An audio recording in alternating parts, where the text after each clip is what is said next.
Today playing Lock and Load Tactical, Days of Villiany, Libyan Civil War. Going to be playing the Road to Sirte scenario, which occurs west of Bin Jawad in Libya on March 28, 2011. Basically, after NATO airstrikes, rebel forces are advancing towards Sirte, and among them you've got NTC forces, the rebel forces, and the Sirte Thunder Commandos, which are on an ammunition run to the Jababs fighting near Hawawa. Outside of Bin Jawad, rebel convoy is ambushed with 3 vehicles destroyed, 2 technicals and a truck, and the leader Salem was badly hurt. The loyalists have withdrawn into the village, and the NTC needs to fight their way through the town to deliver the ammunition and hopefully save the life of Salem. As far as the forces, the NTC, we've got 3 wrecks from the destroyed vehicles. They've got 2 machine gun technicals, a recoilless rifle technical, a truck, the ammunition truck. Salem is wounded. We've got 1 hero, 1 Sirte Thunder Commando squad, a half squad of Sirte Thunder Commandos, and 4 NTC half squads with an RPG. Loyalist forces, we've got 2 squads, 2 half squads, a roadblock, a couple of PKMs, 2 RPGs, and a technical. As far as the situation, the NTC forces are deployed in the road with the technicals up front, Salem on the back of the recoilless rifle technical, and the ammunition truck in the back. And there's a skirmish line of squads leading the convoy.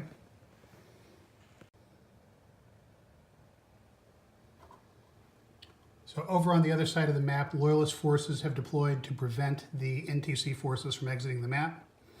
So we've got a squad with RPG. They're going to be, I think I'm going to put those behind the building. We've got a full squad with PKM and a leader covering out into this area, into the advance. Another squad with a PKM trying to cover into this area. A squad with an RPG, half squad with an RPG back in an ambush position. And the technical is basically holding down the middle with a pretty open field of fire. As far as victory conditions, the NTC player has to exit 13 victory points of good order or shaken units off the eastern map, basically going through the town. They get 1 point for a technical, 4 points for the ammunition truck, 6 points for Salem, 3 points for the hero, and then 3 points for the Sirte Thunder Commandos, and then 1 point for the half squad and half a point for the NTC half squads. So about to start turn 1, overall idea is to try to move these forces through these crops, which are degrading terrain, try to start approaching into the town without getting too shot up in this middle area, and then deploy these technicals. I'm not sure if I'm going to take them down the middle or maybe around the flanks. We'll see.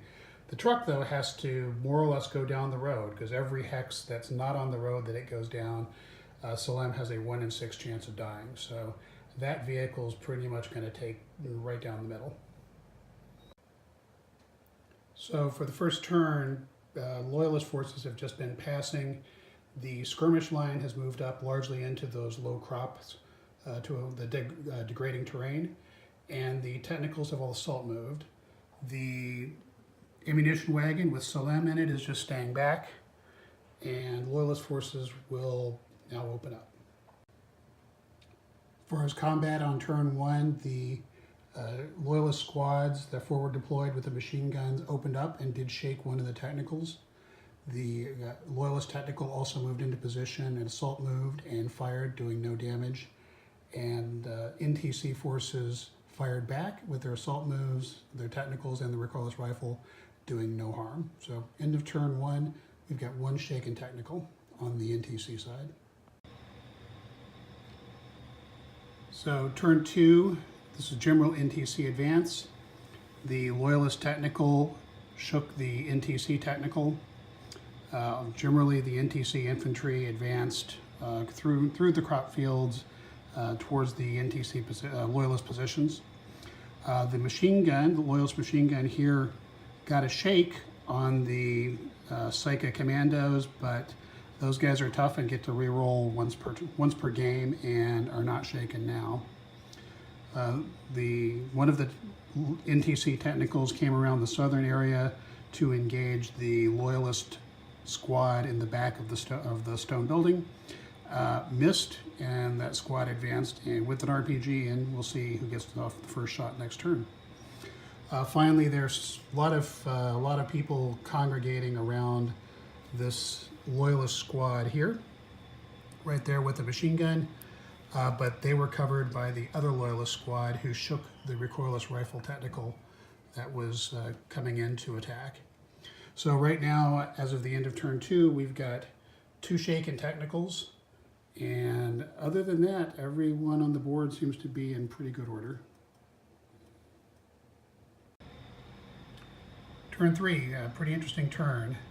Neither of the shaken NTC vehicles, technicals, were able to rally. And as a result, the Loyalist technical opened up on the recoilless rifle technical and shook it again, so that vehicle was abandoned.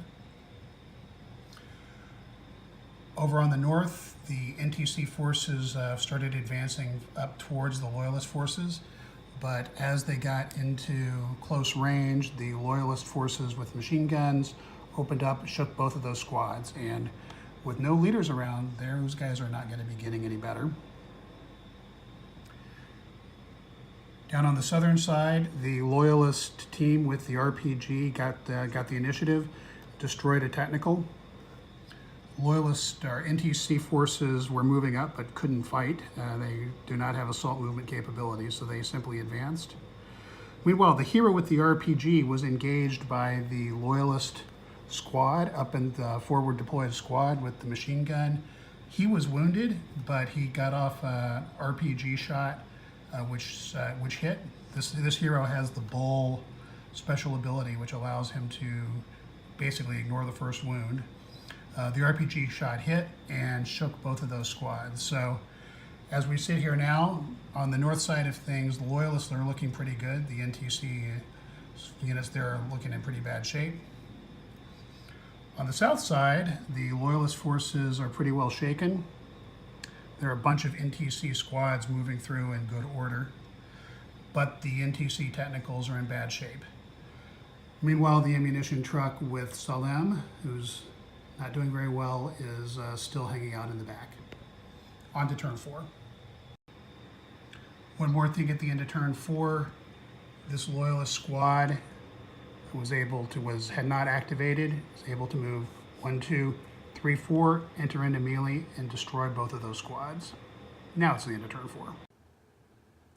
Rally phase of turn 4, the one surviving NTC technical has rallied, and the Loyalist forces with the machine gun that are forward deployed have also rallied.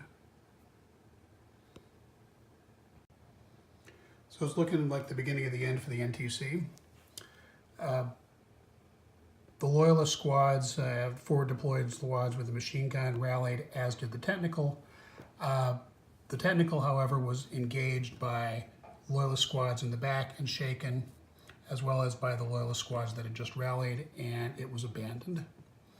Meanwhile, the Loyalist squads that had forward deployed and overran the 2 NTC squads that had been shaken fired at point blank range and destroyed the other NTC half squad over on that side. The one NTC squad with the RPG that destroyed the technical was itself engaged at close range and destroyed. Whereas our wounded hero with the RPG once again got off another good shot and shook both the Loyalist squad and the leader with the machine gun. Finally, the technical fired at the units that were moving into that building and had no effect. So as we sit here at the end of the turn, really no NTC units on the northern part of the board. Both technicals are either abandoned or one destroyed. And really the only NTC forces we have left are 3 half squads and 1 hero that are converging around this building. Probably play one more turn. Turn 5, a lot of ineffective fire. The Loyalist squad in that forward building rallied. Again, the leader and the squad both rallied. There was a lot of firing between the NTC squads in the building and moving into the building. nothing really happened. The Loyalist squads across the street also fired at that NTC squad to no effect. Really, the only major thing that happened is the technical decided to move out and engage the truck.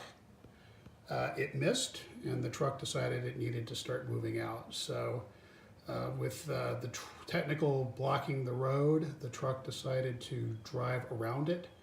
And unfortunately, when that happened, Salem died of his wounds. So as we sit here now, there really are not enough NTC points left on the board. So even if they were to exit everything they have left, it would still be an NTC victory. So at this point, I'm going to call it Loyalist victory. Colonel Gaddafi is going to survive another day. Thanks very much for watching.